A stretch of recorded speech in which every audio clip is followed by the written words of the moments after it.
I was once told that walking through a doorway could cause someone to forget even the most precious memories they had.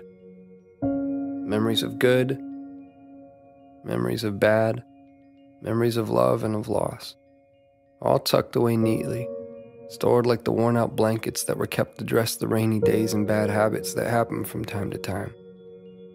Or what it felt like to rest your head on a friend's shoulder that still carries with it the creases from where you last placed your heart.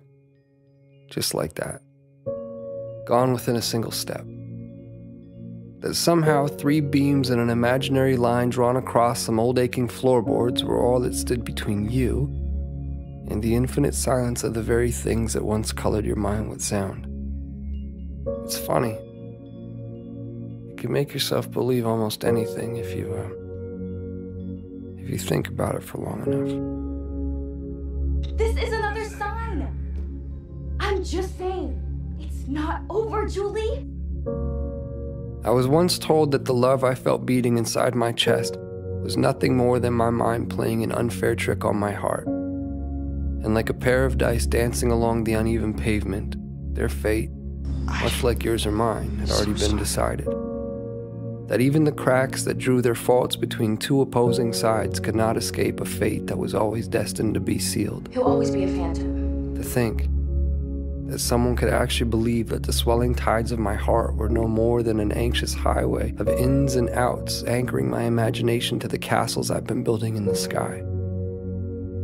Well, maybe they are the crazy ones. We're all a little crazy. Then again, I have been known to misplace my hope in the way things fall. And if I had to confess, there stands a greater chance that I've all but lost my mind in here. So I suppose it's better off this way.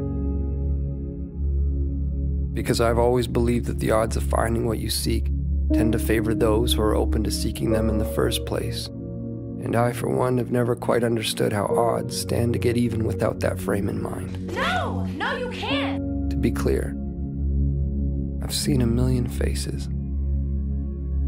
I've seen a million different faces, each one mirroring that of your own. And still, none of them have felt like home to me. None of them have felt like you. So here we are. And I can vaguely and strangely trace your outline. I can remember what it felt like to hold you. I can remember what it was like to stare blindly into your eyes for what felt like an eternity. How could I forget that? I could never forget that. I could never forget you.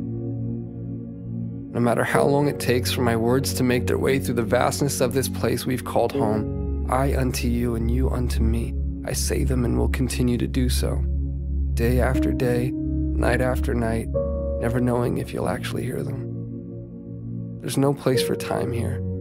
Just overlapping moments where I thought I'd found you. Guys? Where I thought I heard the sound of your breath. Where I felt your heart as it waited patiently for mine, retracing the steps that we left in the life before last.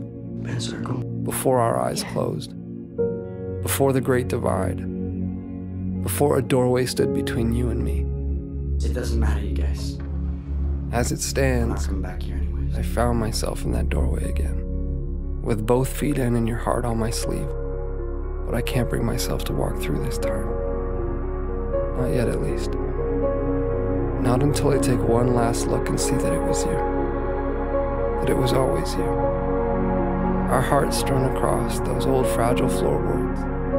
The silhouettes of each and every one of our memories playing out like a story that we both know we've seen before. It's Julie. I remember now. This was where I first found you.